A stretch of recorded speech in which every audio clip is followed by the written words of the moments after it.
सुप्रभात, good morning, good afternoon, good evening, good night. चारों काल में आप सभी प्रतिभागियों का स्वागत है। महीने का पहला डेट, पहला दिन, सप्ताह का भी पहला दिन, तो थोड़ा सा आपके अंदर एनर्जी होना चाहिए, है कि नहीं है आप लोग के अंदर? 4 दिन और क्या पता 5 तारीख को कुछ सुनने मिल जाए, है ना।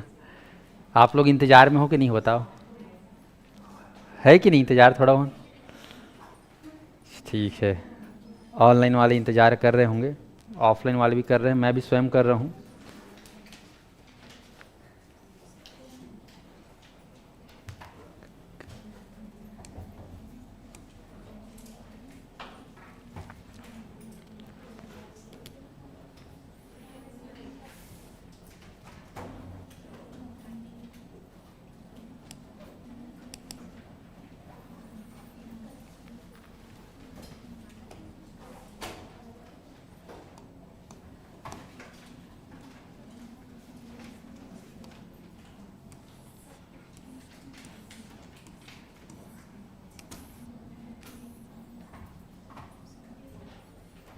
चलो शुरू हो जाओ फटाफट।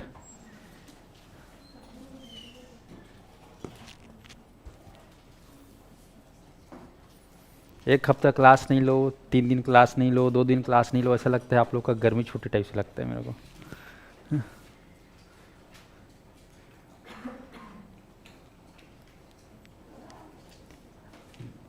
प्रबंधन ठीक हो रहा है आप लोग का, टाइम मैनेजमेंट स्वयं का? आप थोड़ा टाइम मैनेजमेंट बनाना थोड़ा चालू करो ना। कोई भी सब्जेक्ट को दिन भर वो नहीं करना है। कई लोग एक ही सब्जेक्ट लेके बैठे रहते हैं, चल ना पढ़ना तो है, हाँ, चल ना पढ़ तो रही हूँ, पढ़ रहा हूँ, ऐसा वाला कालम नहीं होना चाहिए। सब सब्जेक्ट के साथ ईमानदारी से व्यवहार करना है, सौतेला व्यवहार नहीं करना है, ठीक है। मैथ्स को ज़्यादा पढ़ दिए या सीडीपी को ज़्यादा पढ़ दिए, हिंदी को पूछ ही नहीं रहे हो, तो ऐसा बिल्कुल नहीं होना है ना। आप लोग सिलेबस जो पुराना है, अभी तो देखो नया वाला आएगा तो उसमें संशोधन नाम मात्र ही होगा, तो जो मुख्य विषय वस्तु है उसको तो एकदम टारगेट करके रखो। आपके पास जो जो किताबें होनी चाहिए वो है कि नहीं प्रॉपर, वो भी देख के रखो। और जो भी आपकी संपत्ति है, आपकी संपत्ति कौन सी है अभी? स्टडी मटेरियल, है ना, वही आपकी संपत्ति, उसको अच्छे से आप लोग तैयार रखो। घर में पढ़ाई कर रहे हो या हॉस्टल में पढ़ाई कर रहे हो, अपना टेबल अच्छा साफ़ सुथरा रखो, है ना। कुर्सी टेबल जहाँ भी जैसे पढ़ते हो, बैठो तो पढ़ने में मन लगना चाहिए। जब पढ़ते हो बैठते हो तो उस समय बाजू में प्रलय आ जाए चाहे भूकंप आ जाए, तुमको उससे कोई मतलब नहीं होना चाहिए, क्योंकि सारा खेल एकाग्रता का है। जितना ज़्यादा आप एकाग्र होकर पढ़ाई करोगे उतना जल्दी याद होगा। और याद इतना सारा करना है कि मत पूछो। आप लोगों को कितने सारे सब्जेक्ट याद करना है कि नहीं? तो हम सभी को जो है अच्छे से याद करना है, प्रैक्टिस अच्छे से करना है। आपका जो गणित है जानते हो उसमें कितना एनर्जी लगता है, उसके लिए बहुत फोकस होकर पढ़ना पड़ता है, तब जाके सवाल बनता है, नहीं तो बनता ही नहीं है। बदले में फ्रस्ट्रेशन आता है, नहीं बनता है। तो इन चीज़ों का आप लोग ध्यान रखिएगा। और इंग्लिश के लिए आप लोग बोल रहे थे, तो इंग्लिश के लिए क्लास अब जल्द शुरू हो जाएगी, ठीक है। हमारे यहाँ एक मैडम मिल गई है भिलाई से, लेकिन ऑफलाइन थोड़ा सा दिक्कत हो रहा है। ऑफलाइन की भी मैं कोशिश करूँगा ऑप्शनल, लेकिन वो मैडम का इंग्लिश अच्छा है ना, ऑलरेडी सेलेक्टेड हैं और इंग्लिश पढ़ाएंगी, तो पढ़ लेना आप लोग। बाकी यहाँ के लिए राकेश सर आप लोग के लिए अवेलेबल रहेंगे, अगर बैकअप है वो उनका, कोई नहीं पढ़ाएंगे तो वो पढ़ाएंगे, ठीक है। नेहा मैम का देखते हैं अगले महीने, हो सकता है वो समय निकाल के फिर से शुरू कर दें। पर आप लोग की जितनी भी कक्षाएं भी चल रही हैं वो चलेगी। इंग्लिश की भी चालू हो जाएगी, लेकिन भिलाई से चालू होगा, ठीक है ना। तो थोड़ा बहुत पढ़ते रहना, क्योंकि हमारे यहाँ 90% से ज़्यादा स्टूडेंट ऑनलाइन ही पढ़ते हैं। तो आप लोगों के लिए जो क्लासेस होंगी वो क्लासेस ऑनलाइन रहेंगी, जो यहाँ वाले हैं उनके लिए। ऑफलाइन के लिए व्यवस्था कोशिश कर रहे हैं हम लोग, बन जाएगा। ईवीएस का भी शुरू हो जाएगा, उसका टेंशन नहीं है। जैसे ही लगभग ये मान के चलो कि 10 सितंबर तक हमारे यहाँ पुलिस भर्ती बैच चल रहा था, तो उसमें राकेश सर इन्वॉल्व है, तो वो 10 सितंबर के बाद वो फ्री हो जाएंगे, ठीक है जी। तो हमारे पास सिर्फ बैच क्या रहेगा, सबसे मेन बैच सीजीपीएससी के अलावा शिक्षक भर्ती। तो ये 2 बैच सबसे मेन बैच रहेगा, इसमें क्लासेस चलेंगी, तो टीचर हमारे पास उसके लिए पर्याप्त हो जाएगा। होगा।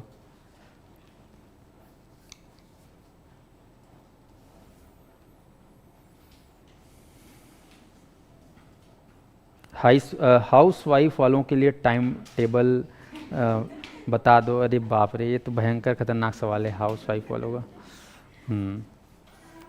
इसके बारे में मैं ज़्यादा नहीं बता पाऊँगा, क्योंकि सबकी परिस्थितियाँ अलग अलग है, सब हाउस वाइफ लोग का अलग अलग टाइम टेबल रहता है। आप लोग को समय चुराना है क्योंकि आप लोग के परिवार में परिवार की जिम्मेदारी है, तो थोड़ा सा ध्यान रखना। समय आपको कम ही मिलेगा, तो जब भी समय मिले, लाइव क्लास न जुड़ पाओ तो रिकॉर्ड वीडियो को आप देख लेना, नोट्स को प्रिंट आउट करवा लेना, और थोड़ा थोड़ा कोशिश करना हर दिन में कम से कम 4 सब्जेक्ट पढ़ने का, है ना। 3 से 4 सब्जेक्ट पढ़ना है, कभी भी एक सब्जेक्ट मत पढ़ना एक दिन में, नहीं तो बोरियत हो जाएगा, या फिर ज़रूरत से ज़्यादा उस सब्जेक्ट को पढ़ दोगे। तो ज़रूरत से ज़्यादा पढ़ने से कोई सफलता मिलती है क्या? नहीं मिलती है ना। सटीक पढ़ना रहता है, लिमिटेड पढ़ना रहता है, ध्यान रखना है। ठीक है जी। रेखा वर्मा मैडम, सुरेखा जायसवाल जी,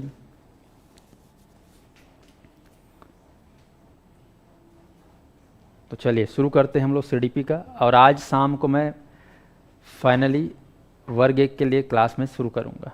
ठीक है जी। जो लोग वर्ग 1 वाले हैं उनके लिए सीडीपी अलग से क्लास रहेगी, शाम को 4 से 5 बजे के आसपास मैं लूँगा। आप लोग को नोटिफिकेशन दे दिया जाएगा, सूचना डाल दिया जाएगा। बाकी जितने भी यहाँ बैठे हो, अब थोड़ा आपके अंदर में थोड़ा सा दिखना चाहिए, है ना, क्योंकि कितना 2 साल हो गया ना घोषणा हुए। हाँ हाँ, हम लोग का 6 बैच निकल के हो गए लगता है। हाँ, तो अब क्या करें, उनके वजह से हम लोग बदनाम हो जाते हैं। पर मैं यही सोचा हूँ कि 5 तारीख तक अगर कुछ भी सुराख नहीं मिला या सितंबर में कुछ भी नहीं आया तो हम लोग आंदोलन करेंगे। चल जाएगा कि नहीं करेंगे? करेंगे ना। हाँ, तो मैं आप लोग बता दे रहा हूँ कि अगर सितंबर में कुछ भी आता पता नहीं चला तो अपन मिल के आंदोलन करेंगे, बन जाएगा। और आपके लिए भी करने हैं, बाकी वो सीजी व्यापम में जो भी परिवर्तन हुआ है उससे जो दिक्कतें हो रही उनके लिए भी करना है। और एक आंदोलन इसलिए भी करना है कि जैसे कि एग्ज़ाम में प्रश्न गलत हो जाता है, जानते हो इस सीजीपीएससी में रूल है, अगर 20% क्वेश्चन अगर गलत हो गया जाता है तो परीक्षा को रद्द माना जाता है, फिर से पेपर होता है। ये सीजीपीएससी का नियम बहुत पहले से बना हुआ है, सीजी व्यापम का ऐसा नियम नहीं बना हुआ है। तो हम सीजी व्यापम को भी एक ऐसा नियम बनाने बोलेंगे कि आप लोग ऐसा नियम बनाओ जिससे अगर मान लो जैसे एडीओ में जानते हो ना एग्ज़ाम हुआ, उसमें लगभग 25% गलत हो गए, तो वैसे में वो परीक्षा क्या होना चाहिए, रद्द होकर फिर से होना चाहिए, क्योंकि उसमें जो टॉप किए हैं, जो भी आए हैं टॉप लिस्ट में, वो सब फालतू चीज़ हो गया। जो टॉप कर सकता था वो टॉप नहीं कर पाए होंगे, क्योंकि मूल्यांकन उसमें बिल्कुल गलत सलत हुआ है। समझ में आया? मान लो धोखा से वो 25 क्वेश्चन में आपका अटेम्प्ट किए रहे होगे और उसमें से आपका 15 क्वेश्चन सही रहा होगा या 15 क्वेश्चन आप बनाने में सक्षम थे, तो आपका तो कितना लॉस हो गया बताओ। तो उस चक्कर में आप मुकाबले से बाहर। तो इसके लिए भी हम लोग एक आंदोलन करेंगे कि व्यापम का नियम एकदम सटीक हो। और सबसे बड़ी बात तो क्वेश्चन गलत बनना ही नहीं चाहिए विभाग से। भाई 100 सवाल बनाने में क्या दिक्कत है? हम लोग यहाँ टेस्ट सीरीज में 25-25 ठो 20-20 ठो 40 ठो टेस्ट सीरीज लिखते हैं, बनाते हैं, उसमें 10-20 क्वेश्चन गलत हम लोग उसमें हो जाता है, टाइपिंग वजह से और ये जगह से। तो इतने सारे टेस्ट बनाते हैं तब, और तुमको केवल एक ही ठो पेपर टेस्ट वो सेट करना है, उसमें भी इतना सारा गलती करोगे तो फिर वो चीज़ क्या है, बहुत दुखदाई है। तो इसके लिए भी आंदोलन करना है। केवल शिक्षक भर्ती वाले शिक्षक भर्ती के लिए करो ठीक है, लेकिन व्यापम को भी आड़े हाथों लेना जरूरी है, क्योंकि आपका भी एग्ज़ाम कौन लेगा? व्यापम। जिस दिन आपका शिक्षक भर्ती हो गया उसमें मान लो 10 सवाल गलत हो गया तो नुकसान किसका होगा? आप लोग का होगा। तो एग्ज़ाम होने से पहले ही उनको चेतावनी दे दी जाए कि आप पेपर जब भी सेट करें एकदम त्रुटि रहित सेट करें, ताकि नुकसान किसी का मत हो। ये चीज़ के लिए आप लोग जो है मेरे साथ मिलकर प्रयास करेंगे, या फिर आप ही लोग प्रयास करना, मेरी ज़रूरत पड़े तो बुला लेना। लेकिन मेरे हिसाब से आंदोलन बहुत ज़रूरी है, समय से पहले। घर में परिवार में मेरा तबीयत ख़राब चल रहा था तो मैं थोड़ा सा इन्वॉल्व नहीं हो पा रहा था। मेरे को कई कोचिंग वालों के संचालकों के फ़ोन आए हुए हैं, पता है, कि लीड करो सर, थोड़ा ट्राई करते हैं करके। पर मैं घर के व्यवस्था में थोड़ा सा ध्यान नहीं दे पा रहा था, इधर भी दुनिया भर काम चल रहा था। पर अब सितंबर आ गया है तो सितंबर थोड़ा वेट कर लेते हैं।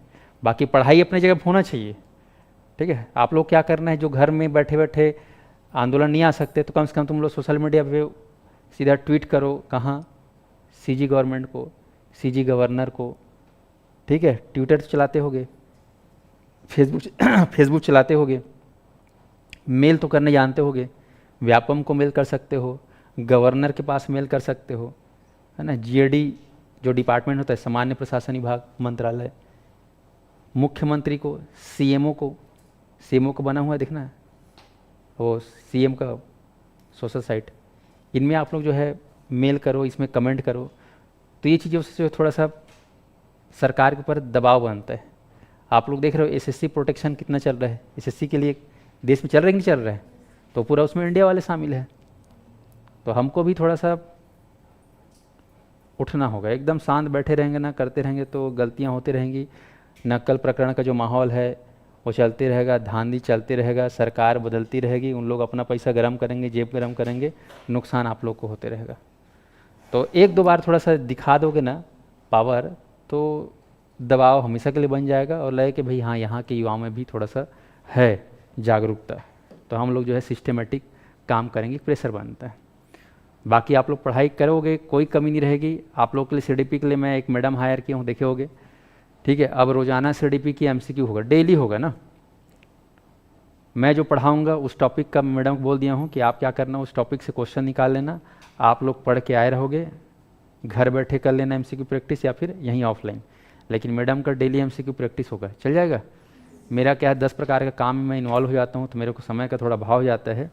तो मैडम के द्वारा जो है सीडीपी का, ईवीएस का, है ना, वो ज़रा सा पढ़ा सकती है, मतलब एमसीक्यू करा सकती है। तो उनका एक साधन का उपयोग इसलिए कर रहे हैं ताकि आप लोग को उसी बहाने पढ़ाई और प्रैक्टिस हो, बन जाएगा। आप लोग पढ़ के आओ, बिना देखे यहाँ पे मैडम के साथ मिल के अभ्यास करो, डिस्कशन करो। तो ये काम में आप लोग को जो है करना है। शाम को रहेगा मैडम का जो है, दोपहर के आसपास रहेगा सीडीपी का एमसीक्यू, डेली होगा ना, ये ध्यान रखना। अपॉइंट कर दिया है मैंने, ऐसे इंग्लिश के लिए भी अपॉइंट कर दिए हैं। तो इस महीने आप लोग को बहुत सारा चीज़ देखने को मिलेगा। लेक्चरर के भी 3-4 नए सब्जेक्ट जो है होने वाले, जैसे कई लोग केमिस्ट्री के लिए नया टीचर हम लोग हायर किए हैं लेक्चरर के लिए, मैथ्स के लिए भी हम लोग नया फिर से देख रहे हैं ऑफलाइन के लिए।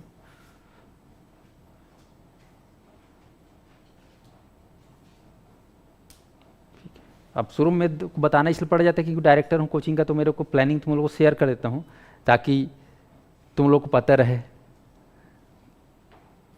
अच्छा पढ़ाती हैं सर जी, अच्छा ठीक है भाई, बढ़िया है तब तो। क्लास तो स्टार्ट करो, टाइम हो गया।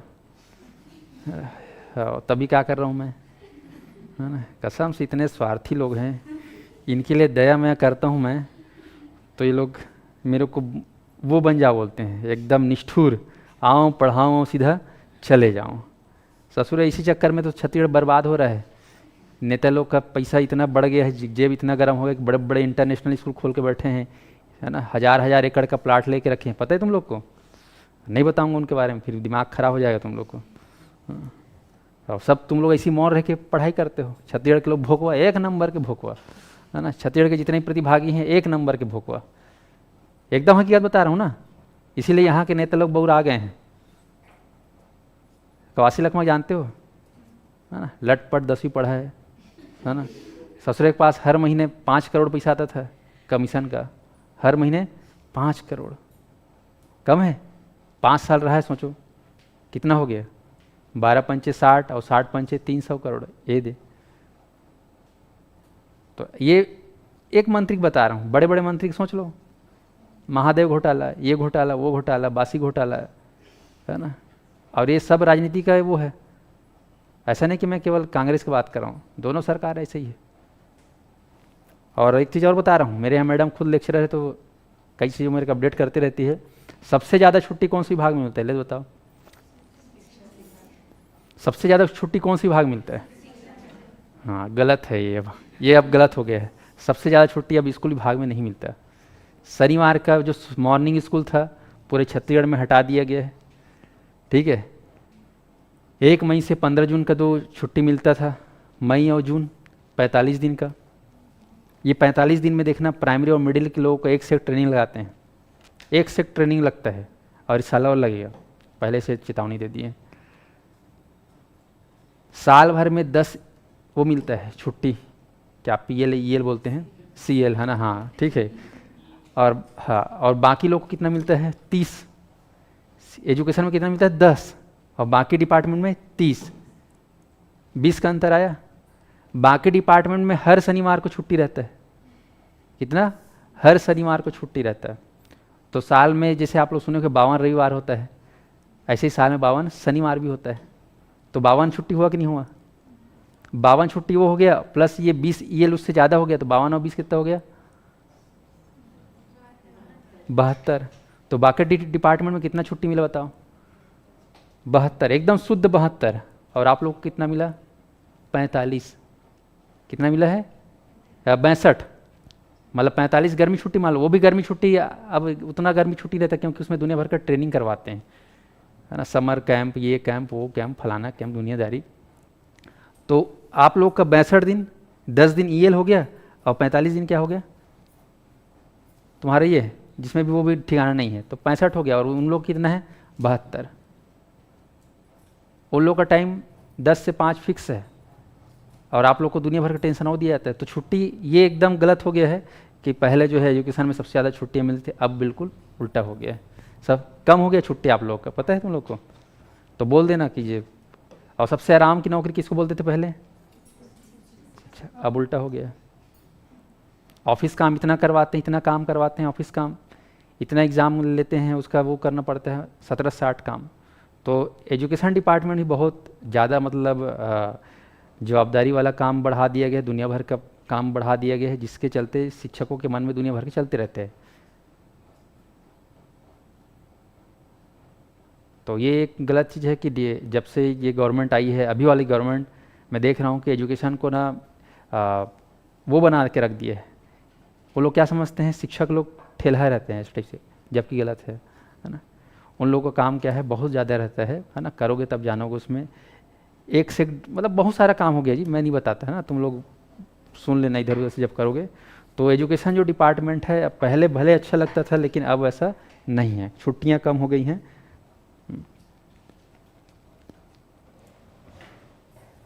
पढ़ाने से ज़्यादा दूसरा काम होता है, एकदम वाकई में सत्य है, पढ़ाने से ज़्यादा दूसरा काम होता है। अभी बस्तर बहुत सारे स्टूडेंट जो सेलेक्ट हुए हैं, वो लोग मेरे को कई सारे वीडियो भेजे हैं, मतलब उधर क्या भयंकर भी आंधी तूफान और वर्षा हुआ है, तो बहुत सारे मतलब पुल वुल क्या है, टूट टाट गया है। तो भेजे सर देखो हम लोग ये नदियाँ नहा के जा रहे हैं ऐसे, है ना, वो खतरनाक नदी, अब जानते हो उधर उफान वाला, मतलब अब जाना जरूरी है कि नहीं। तो मैं बोला अरे बाप रे, तुम लोग को भारी मतलब मेहनत करके क्या है स्कूल तक पहुंचना पड़ रहा है, ये सब हालात है उधर।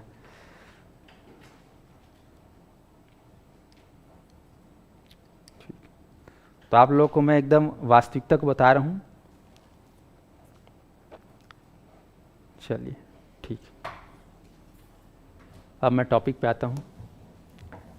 चलो 30 मनोवैज्ञानिक के नाम बोलो, चलो। जीन पियाजे, और क्या, हाँ वाइगोट्स्की, और थॉर्नडाइक, और सिगमंड फ्रायड, और क्रो एंड क्रो, और एरिक एरिक्सन, और हाँ इवान पात्रोविच पावला, और है ना BF स्किनर, और लॉरेंस कोहलबर्ग, और है ना William James, William McDougall, William, हाँ विलियम वोंट, विलियम सिल्ली, और हाँ CL हल, और बताओ, हाँ क्रो एंड क्रो, बताओ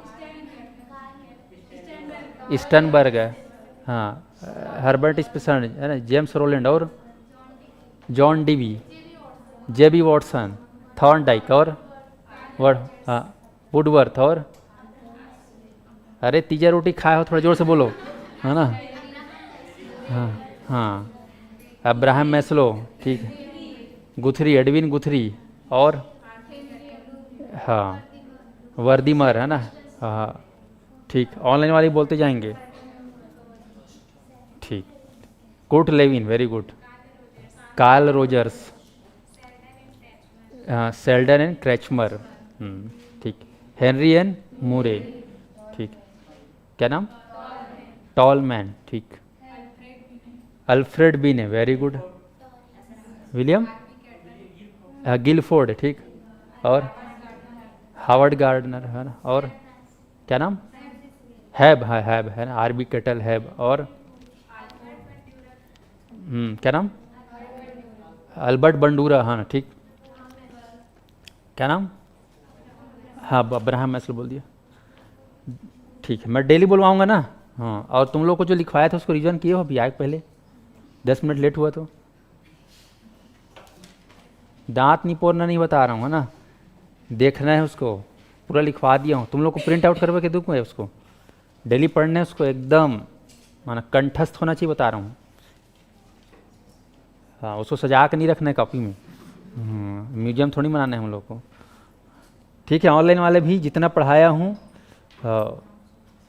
बेसिक लोगों को डेली देखना है। बस मैं बताया ना, 60 सेकंड वाला काम करना है, क्योंकि मैं साल भर पढ़ाऊंगा ना सीडीपी को। मेरे को 2 महीने में कोर्स खत्म करके थोड़ी ना छुट्टी लेना है यार। जब तक तुम लोग के एग्जाम है तब तक रोज दिखूंगा, रोज परेशान करूंगा, समझ में आया? इसीलिए तो इतना घोर घोर के पढ़ा रहा हूँ। नहीं तो अभी तक मैं अभी वो दुनिया भर के टॉपिक खत्म कर देते, साइंस साइंस, है ना। लेकिन मैं साइंस साइंस को फॉलो नहीं कर रहा हूँ। उसको फॉलो करना ठीक नहीं है, समझ में आ गया? चलो, जापान से आ गए भाई साहब, देखते हैं क्या करते हैं। सर मैं तो आज ही ज्वाइन की हूँ, ठीक है। तो तुम्हारे वीडियो में सब चीज़ पैकेज में डल गया होगा, कॉपी बुला लेना, नोट्स भी उसमें है, सब उतार लेना। चलो अब आ जाओ लाइन में, गहरी सांस लो, चलो।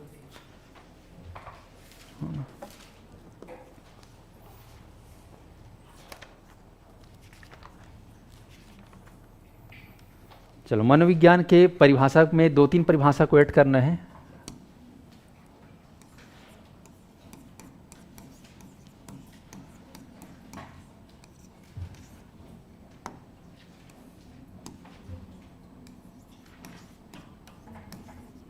इस शनिवार को एमसीक्यू हुआ, सब लोग अटेंड किए थे? कैसा लगा इस शनिवार? अच्छा लगा ना? हाँ ठीक, अभी और अच्छा लगेगा। अब हर शनिवार आने, अभी शनिवार कितना, 4 घंटे 5 घंटे हुआ था ना?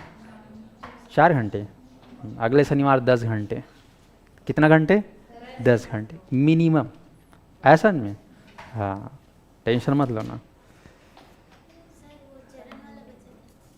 चरण वाला पूरा 4 चरण बताया था तो, अच्छा 3 बस। अच्छा अच्छा, व्यवहार का विज्ञान बचा था, ओके। तो एक काम कर लेते हैं, उसको पहले ख़त्म कर लेते हैं। 4 चरणों में चौथा चरण, समय के साथ साथ मनोविज्ञान को जो है अलग अलग अर्थ प्रदान किया गया। सबसे पहले पढ़े थे पहला चरण, आत्मा का विज्ञान। मनोविज्ञान का क्या गया था? आत्मा का मनोविज्ञान। किसने कहा था? समर्थक बताओ 2-4। अरस्तु, डेकार्टे और हाँ रूडोल्फ। उसके बाद मन और मस्तिष्क का विज्ञान कहा गया, समर्थक बताओ फटाक से। पोम्पोनोजी और थॉमस रीड, बर्कले और जॉन लॉक। उसके बाद चेतना का विज्ञान कहा गया, किसने कहा चेतना का विज्ञान? William James, William Wundt, William सिल्ली और टिचनर। अब आते हैं व्यवहार का विज्ञान। मनोविज्ञान को कहा गया व्यवहार का विज्ञान।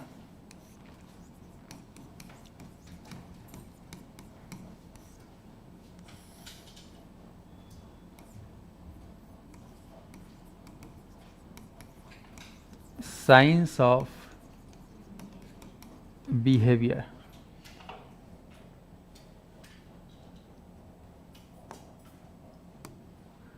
मनोविज्ञान क्या है बोलने से? साइंस ऑफ बिहेवियर, अंग्रेजी में बोलते हैं, लिखेंगे। ये 20वीं सदी में, 20वीं 21वीं सदी में, 16वीं सदी से प्रारंभ हुआ था ना, 16वीं 17वीं, फिर 17वीं 18वीं 19वीं 20वीं।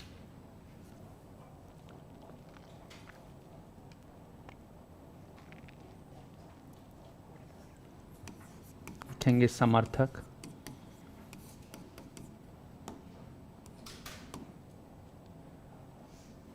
जे.बी. वॉटसन,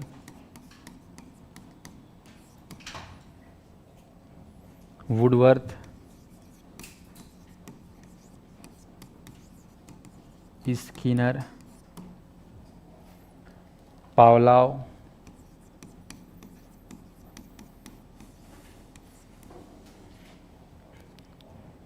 विलियम मैकडूगल, ये है समर्थक।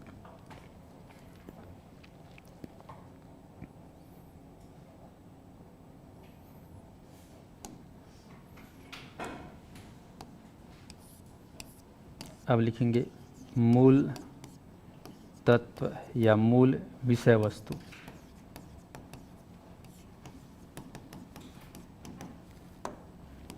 क्या होगा मूल विषय वस्तु, बताओ इसमें? व्यवहार।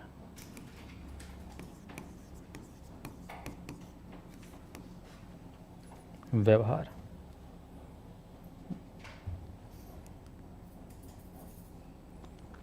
व चेतना।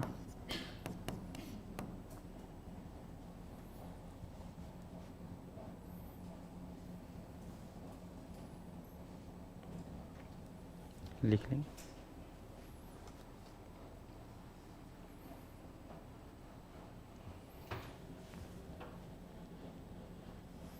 चौथा चरण सबसे लेटेस्ट है, नवीनतम है, ये कह सकते हो, लेटेस्ट है ना, व्यवहार का विज्ञान। तो मनोविज्ञान अब के ज़माने में आत्मक विज्ञान है, ऐसा नहीं बोलते, अब क्या बोलते हैं, क्या बोलने लगे हम लोग? व्यवहार का विज्ञान है। व्यवहार से जो है हम किसी भी इंसान के मनोविज्ञान को समझ सकते हैं कि फलाना आदमी इस टाइप का है, उसके व्यवहार को देख के। पहले आत्मा को देख के, अब व्यवहार को देख के। तो आत्मा को तो लोगों ने बोला कि भाई कि आत्मा दिखने वाला चीज़ नहीं, अमूर्त चीज़ है, काल्पनिक है, ये इसको इस तरीके से पढ़ पाना समझ पाना असंभव है, तो उसका आलोचना किया गया। तो अब जो है व्यवहार और चेतना, बेसिकली इसमें व्यवहार को मेन माना गया है और साथ में चेतना।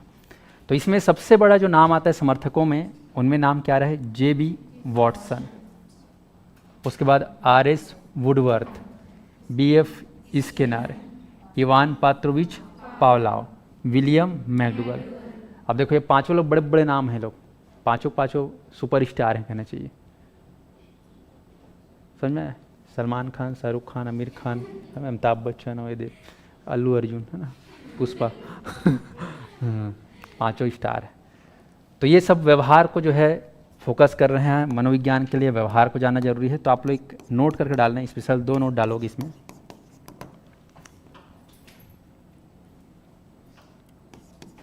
व्यवहारवाद के जनक कौन है? तो आप लोग को बताया था बचपन में, जे.बी. वॉटसन। इन्होंने सबसे ज़्यादा फोर्स किया कि मनोविज्ञान को जानना है तो किसी भी प्राणी के व्यवहार को आप ऑब्जर्व करिए। प्राणी के व्यवहार को आप ऑब्जर्व करेंगे तो फिर वाकई में उसका जो है वास्तविकता में मनोविज्ञान समझ में आ जाएगा। जे.बी. वॉटसन कहाँ के रहने वाले हैं? अमेरिका है, यूएसए। इन्होंने कहा, लिख लेना, प्राणी के व्यवहार से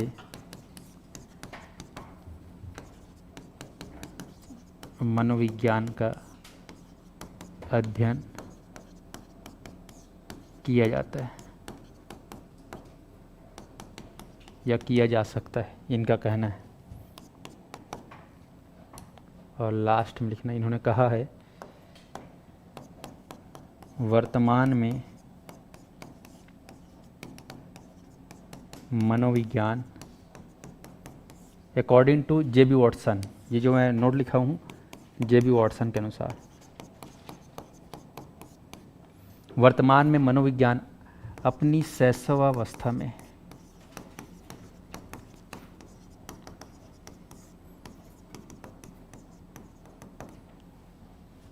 ये कुछ बातें को लिख ली।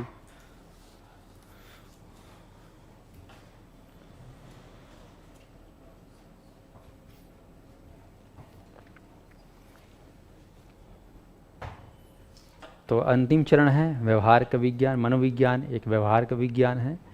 20वीं-21वीं शताब्दी में यानी कि आज के समय में मनोविज्ञान को बोला जाता है व्यवहार का विज्ञान। नाम है Watson, Woodworth, Skinner, Pavlov, McDougall. मूल तत्व क्या है बोलने से व्यवहार व चेतना, या एक सिंपल व्यवहार बस दिया रहेगा तो भी करेक्ट है, लेकिन चेतना बस लिखा रहेगा तो गलत हो जाएगा,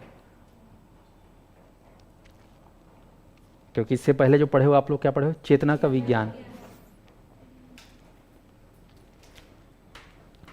चलिए अब आते हैं मनोविज्ञान की परिभाषा। तो फेमस परिभाषाओं को लिख लेना आप लोग।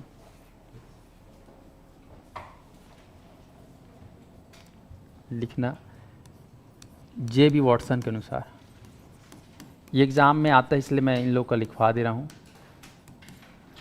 जे बी वॉटसन के अनुसार आप लिखेंगे मनोविज्ञान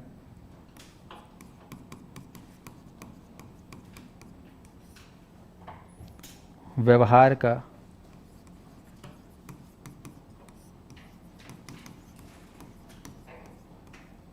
विशुद्ध व धनात्मक विज्ञान है।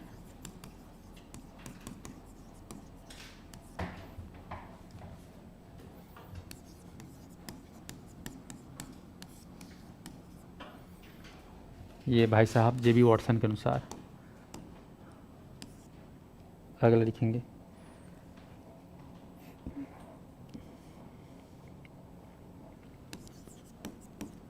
सिगमंड फ्रायड, इनके अनुसार लिखेंगे मनोविज्ञान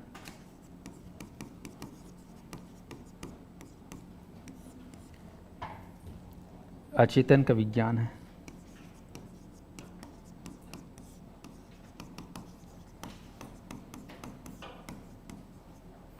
अचेतन का विज्ञान है।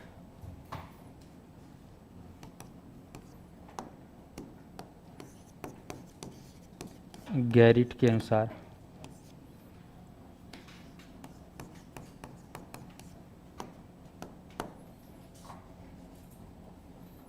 मनोविज्ञान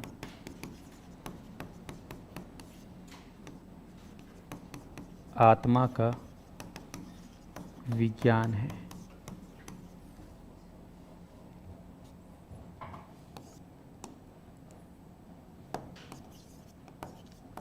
स्किनर के अनुसार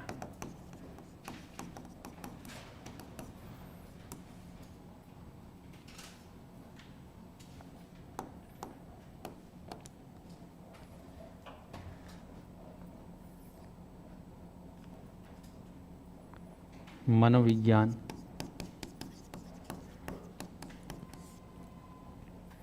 व्यवहार एवं अनुभव का विज्ञान है।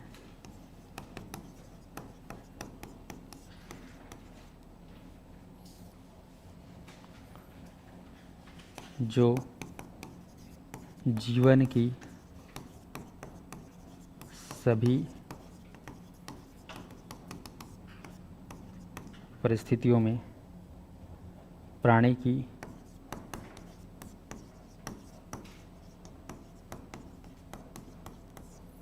क्रियाओं का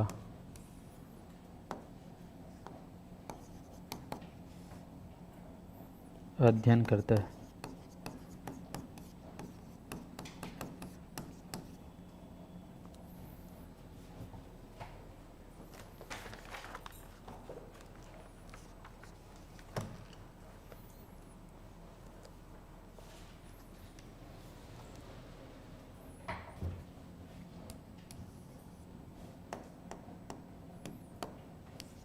अगर लिखेंगे क्रो एंड क्रो। जब भी तुम सीडीपी पढ़ो, सीडीपी के बारे में लिखो, एकदम रिलैक्स होकर लिखना है, दुनिया भर का टेंशन मत लाना।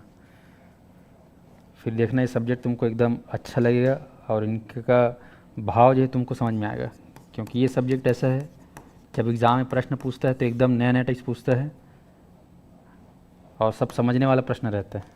तो समझ विकसित कराना हमारा मेन विकसित मकसद है। मनोविज्ञान मानव व्यवहार और मानव संबंधों का अध्ययन है।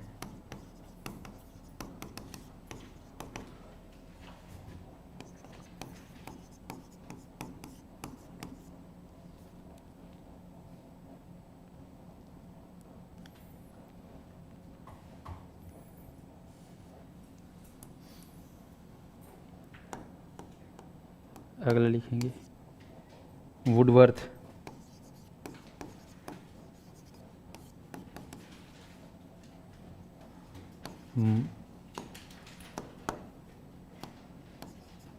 मनोविज्ञान ने सर्वप्रथम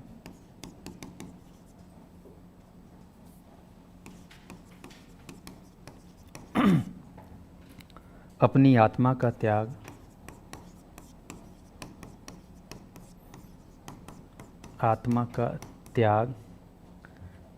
फिर मन व मस्तिष्क त्याग, फिर मन व मस्तिष्क का त्याग। ठीक, कई लोग मस्तिष्क को लिखना नहीं जानते।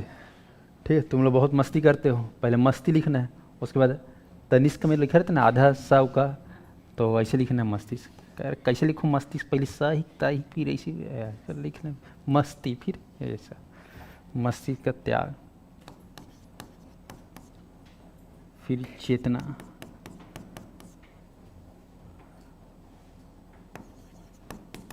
खोई और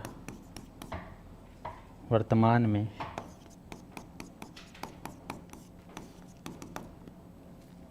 उसने व्यवहार के रूप में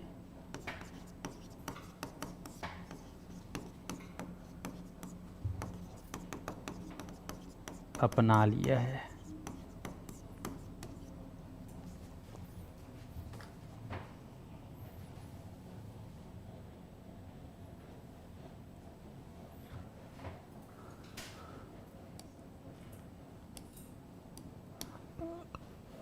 गैरिट के अनुसार मनोविज्ञान आत्मक विज्ञान है। स्किनर के अनुसार मनोविज्ञान व्यवहार व अनुभव का विज्ञान है जो जीवन की सभी परिस्थितियों में प्राणियों की क्रियाओं का अध्ययन करता है। क्रो एंड क्रो मनोविज्ञान मानव व्यवहार और मानव संबंधों का अध्ययन है। वुडवर्थ मनोविज्ञान ने सर्वप्रथम अपनी आत्मा का त्याग, फिर मन व मस्तिष्क त्याग, फिर चेतना खोई और वर्तमान उसे उसने व्यवहार के रूप में अपना लिया।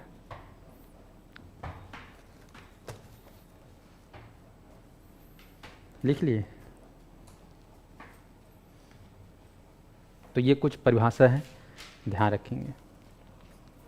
कल परसों की बात है, कल शनि रविवार था ना, तो मैं ना 3 लोगों को याद कर रहा था, स्टूडेंट लोग को ऑफलाइन। एक आपको याद कर रहा था, एक आपको याद कर रहा था और एक आपको सही तो हाँ, ये मन आजकल आत नहीं ही कावर है ना, नहीं आ रहे थे ना कुछ दिन तक, और देखो आज याद किया तो लोग आ गए हैं ना, इसलिए बोलते हैं ठोक।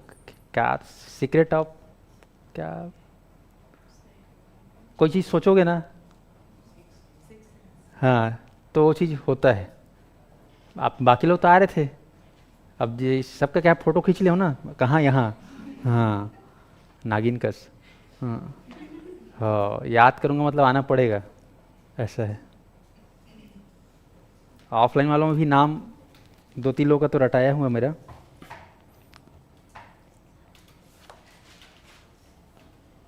चलिए तो एक बार अच्छे से देख लो, थोड़ा छोटा हो गया होगा, अब ध्यान दीजिए, एक बार सच्चे मन से पढ़ेंगे मेरे साथ। पहला क्या बोल रहे हैं जेबी वाटसन, मनोविज्ञान व्यवहार का विशुद्ध और धनात्मक विज्ञान है। तो अपने को कीवर्ड बनाना है विशुद्ध और धनात्मक। इन्होंने मनोविज्ञान क्या कहा, विशुद्ध है और धनात्मक है, और ये प्रथम व्यवहारवादी मनोविज्ञान के जनक भी हैं। अब आते हैं सिगमंड फ्रायड, इन्होंने क्या कहा, मनोविज्ञान अचेतन मन का या अचेतन का विज्ञान है।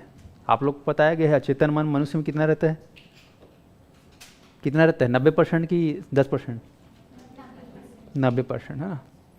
गैरिट के अनुसार आत्मा का विज्ञान है मनोविज्ञान, ये आपको ध्यान रखना। और स्किनर के अनुसार मनोविज्ञान व्यवहार व अनुभव का विज्ञान है, व्यवहार और अनुभव का विज्ञान है जो जीवन की सभी परिस्थितियों में प्राणी की क्रियाओं का अध्ययन करता है। ये बोले व्यवहार और अनुभव, तो व्यवहार में हम दुनिया भर की क्रिया करते हैं, उनका अध्ययन करते हैं मनोविज्ञान में। क्रो एंड क्रो बोल रहे हैं मनोविज्ञान मानव व्यवहार और मानव संबंधों का अध्ययन है। आप सभी हम सभी क्या है, मानव हैं। हमारा व्यवहार और हमारे जो संबंध है इसी का अध्ययन हम लोग किस में करते हैं, मनोविज्ञान सब्जेक्ट के अंदर। फिर वुडवर्थ ने बड़ा जोरदार कहा, वो 4 चरणों को इसमें अपने डेफिनेशन में डाल दिया। मनोविज्ञान ने सर्वप्रथम अपनी आत्मा का त्याग, फिर मन व मस्तिष्क का त्याग, फिर चेतना खोई और वर्तमान में उसने व्यवहार के रूप में अपना लिया है। अच्छा नहीं इसका स्टेटमेंट? आप लोग 4 चरण पढ़े हो कि मनोविज्ञान 16वीं 17वीं शताब्दी में आत्मा का विज्ञान कहा जाता था। उसके बाद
साउंड आ रही है क्या, एक बार देख लेंगे। सविता, टिकेश्वर, सुरेंद्र, संध्या, आवाज़ आ रही है?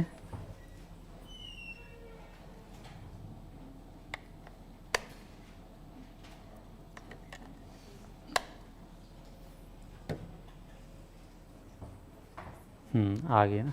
चलिए लिखेंगे आप लोग मनोविज्ञान कुछ शाखाएं, बस नेम के लिखना है। सबसे पहले लिखेंगे आप लोग का फेवरेट, अपराध मनोविज्ञान। कई लोग सोच रहे हैं अरे यार बीएड डीएड करके बहुत बड़ा अपराध कर लिए, ससुर आ ही नहीं रहा वैकेंसी से अच्छा कुछ दूसरा काम कर लेना था। तो लिखेंगे आप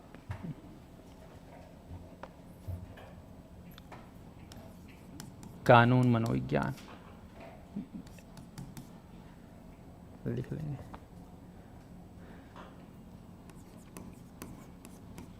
पशु मनोविज्ञान, किशोर मनोविज्ञान,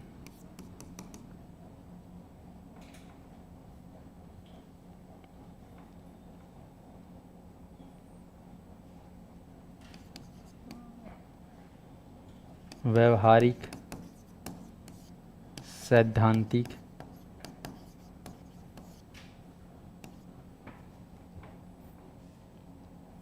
सैन्य।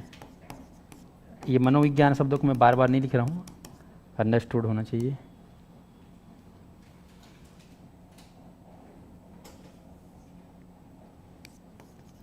व्यक्तिगत संज्ञानात्मक, सब मनोविज्ञान मनोविज्ञान लिखते जाना आप लोग। शारीरिक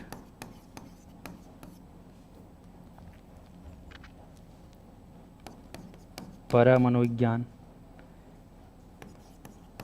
निदानात्मक या उपचारात्मक,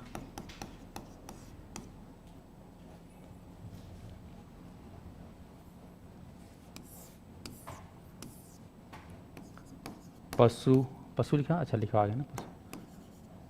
किशोर लिखा गया है, लिखेंगे आप लोग का जो खास है बाल मनोविज्ञान,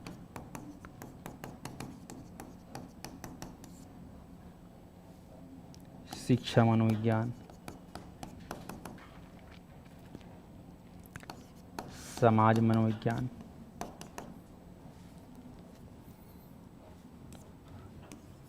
तुलनात्मक मनोविज्ञान,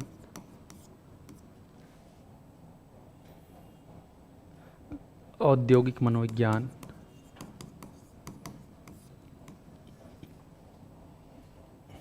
तो ऐसे आप देखेंगे तो लगभग 20-22 प्रकार के मनोविज्ञान हैं। इसमें सबसे लेटेस्ट मनोविज्ञान माना गया है para मनोविज्ञान। सबसे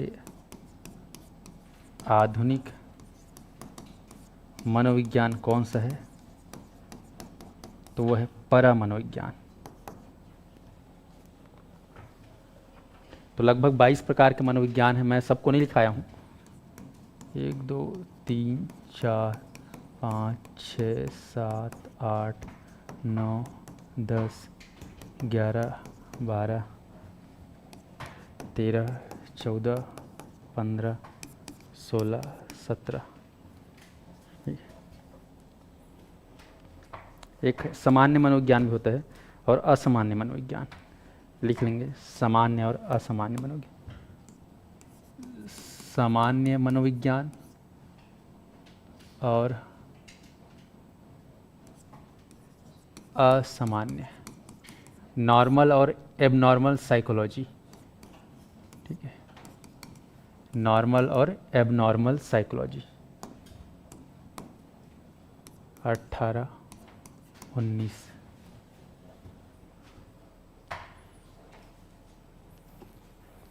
विकासात्मक लिखाऊंगा नहीं लिखाऊं जी? नहीं लिखाऊं क्या? चलो, वेरी वेरी इंपॉर्टेंट है। विश्व विकासात्मक मनोविज्ञान। आप लोग को बताया भी गया था विकासात्मक मनोविज्ञान के जनक कौन है करके। सुरता एक भुला गए हो। कौन है विकासात्मक मनोविज्ञान के जनक? जीन पियाजे।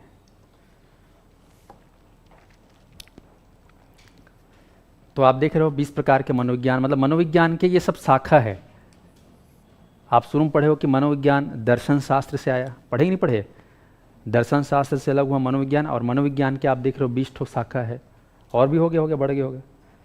इनका अब संबंध देखिए, ये जो मनोविज्ञान है इसका संबंध,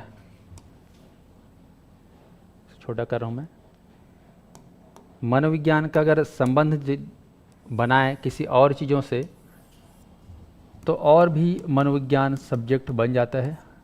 जैसे कि लिखोगे मनोविज्ञान का संबंध अगर हम जोड़ दें,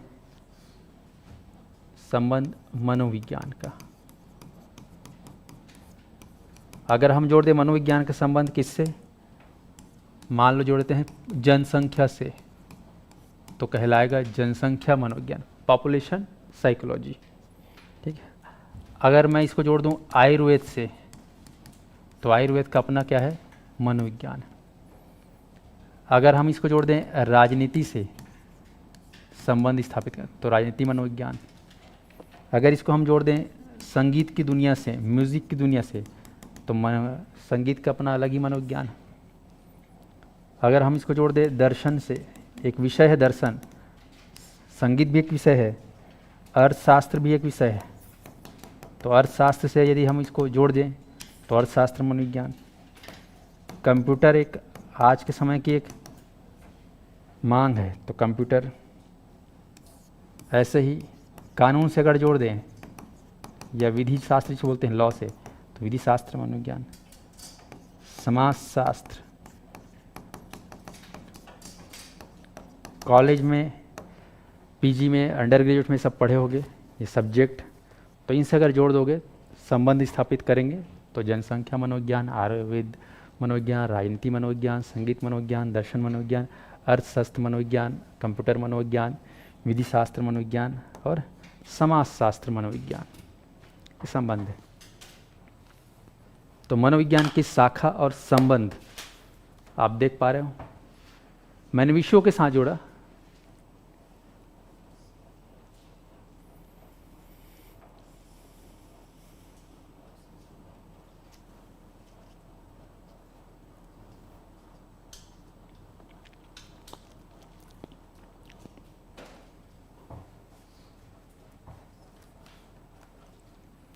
समझ में आया कि नहीं आया? यहाँ पर ये अन्य विषय है ना, ये सब क्या है, अन्य विषयों के साथ संबंध बना के हमने मनोविज्ञान बना दिया। ये एकदम कोर मनोविज्ञान है, इसको हमने विषय के साथ जोड़ा तो और भी मनोविज्ञान। तो ये 22 ठोक तो इसी देख रहे हो, 20 ठोक, अब इसको जोड़ोगे तो और ज़्यादा बढ़ जाएगा फिर, है ना, 22, 23, 24, 25, 26। तो अगर किसी से विषयों के साथ जोड़ोगे तो और मनोविज्ञान बढ़ जाता है अपना। जैसे क्रिकेट खेल कर ले लूँ मैं, क्रिकेट का भी अपना मनोविज्ञान है कि नहीं? सब चीज़ का अपना एक मनोविज्ञान है इस दुनिया में। अगर हम अंतरिक्ष के बारे में बात करें तो अंतरिक्ष का अपना मनोविज्ञान होगा कि नहीं होगा, बताइए? तो किसी भी विषय का अपना एक मनोविज्ञान होता है ही नहीं होता है?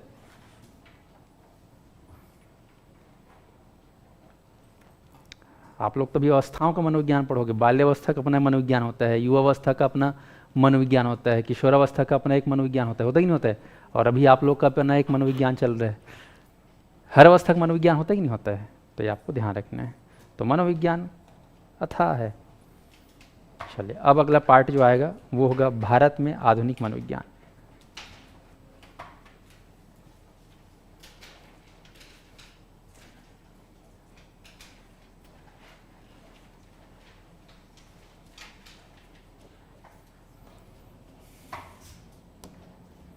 इसको हम लोग कल पढ़ेंगे।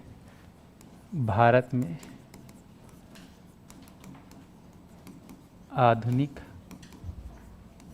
मनोविज्ञान, सिर्फ परिचय पढ़ेंगे, इसके बाद फिर आगे बढ़ते हुए हमको भारत में आधुनिक मनोविज्ञान में लिख लेंगे आप लोग 1905, 1915,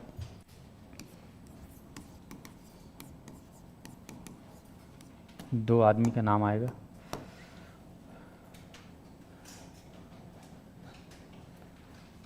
सर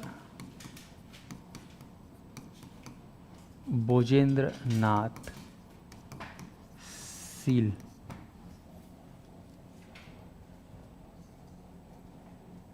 सर 1905 में, भारत में आधुनिक मनोविज्ञान के बारे में पढ़ रहे हैं। तो 1905 में ये कार्य प्रारंभ हुआ और 1915 के में भारत में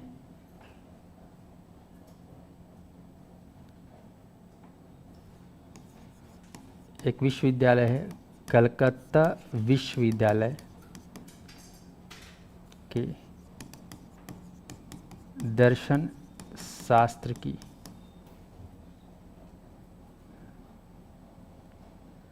विभाग से शुरू हुई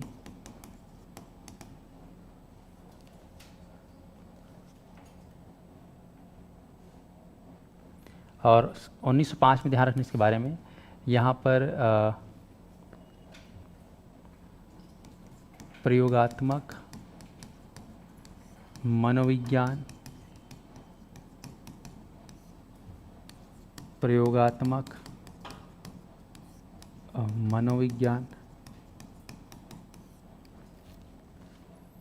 सर बोजेंद्र नाथ सील ने 1905 में भारत में पहली बार प्रयोगात्मक मनोविज्ञान का सिलेबस, या बोल सकते हो पाठ्यक्रम, इन्होंने बनाया, पाठ्यक्रम तैयार किया और प्रयोगात्मक मनोविज्ञान का इन्होंने प्रयोगशाला भी स्थापित किया, लेबोरेटरी, प्रथम प्रयोगशाला। यहाँ पे ध्यान रखना, प्रथम पाठ्यक्रम, प्रथम प्रयोगशाला किसने स्थापित किया भारत में? सर बोजेंद्र नाथ सील। आप लोग विलियम वुंट के बारे में पढ़े हो, उन्होंने दुनिया में पहली बार फर्स्ट लेबोरेटरी, है कि नहीं, सब्जेक्ट से अलग करके पहली बार विलियम जेम्स ने जो है ये किया। तो यहाँ पर कलकत्ता विश्वविद्यालय के दर्शन शास्त्र एक डिपार्टमेंट है, वहाँ से शुरू हुआ एक सब्जेक्ट मनोविज्ञान। तो कौन सा ऐसा विश्वविद्यालय है जहाँ पर मनोविज्ञान की पढ़ाई पहली बार हुई इंडिया के? कौन सी यूनिवर्सिटी में? पंडित रविशंकर गहिरा गुरु, है ना, इधर महेंद्र कर्मा विश्वविद्यालय, बिलासपुर विश्वविद्यालय, गुरु घासीदास, कौन सा? कलकत्ता विश्वविद्यालय। ठीक है, ध्यान रख।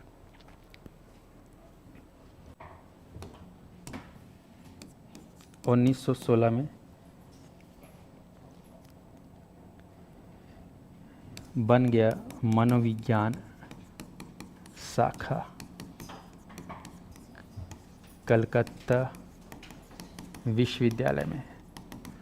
इसके एचओडी थे एचओडी, समझिए ना, एचओडी मतलब head of the department, professor N Gupta,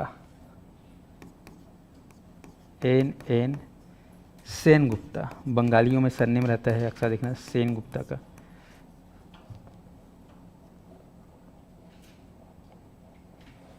और इसी में बाद में एचओडी बने गिरीन्द्र शेखर बोस, प्रोफेसर गिरीन्द्र शेखर बोस। इनके बारे में लिखना, first PhD in India, first PhD किसमें? मनोविज्ञान में। लिखना, पहला पीएचडी मनोविज्ञान में कौन किया भारत में? प्रोफेसर गिरीन्द्र शेखर बोस, 1922 में।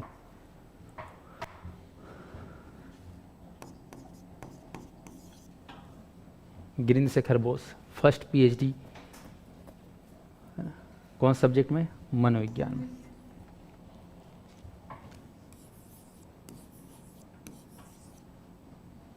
चलिए आगे को कंटिन्यू और करेंगे। इसके बाद किसकी क्लास है? मैथ्स की ना, हाँ ठीक।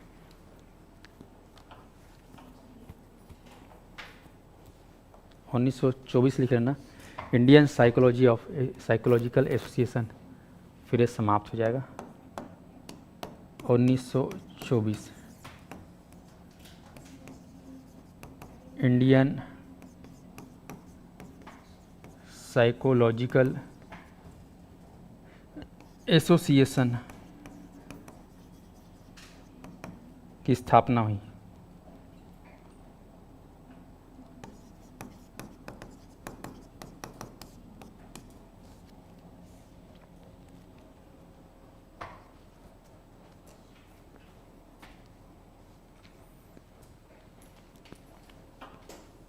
तो ये इतना कम से कम ध्यान रखना।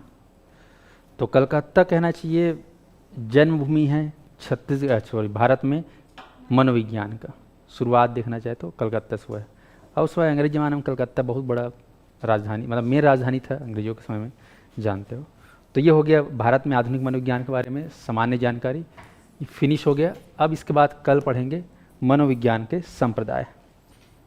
कल हमारा चैप्टर पार्ट जो चालू होगा मनोविज्ञान के संप्रदाय।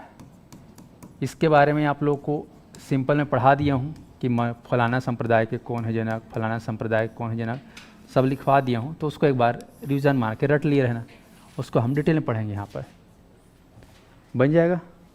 चलिए तो आज क्लास को यहीं पे कंप्लीट करते हैं। अब आप लोग रेगुलर हो जाइए, थोड़ा सा छुट्टियाँ अब समाप्त है मान के चलो, है नहीं। अब आगे कौन सी छुट्टी रहेगा? बस दशहरा दीपावली, ठीक है जी। उसमें बस थोड़ा बहुत अवकाश दिया जाएगा, बीच में कोई भी छुट्टी नहीं मारना है।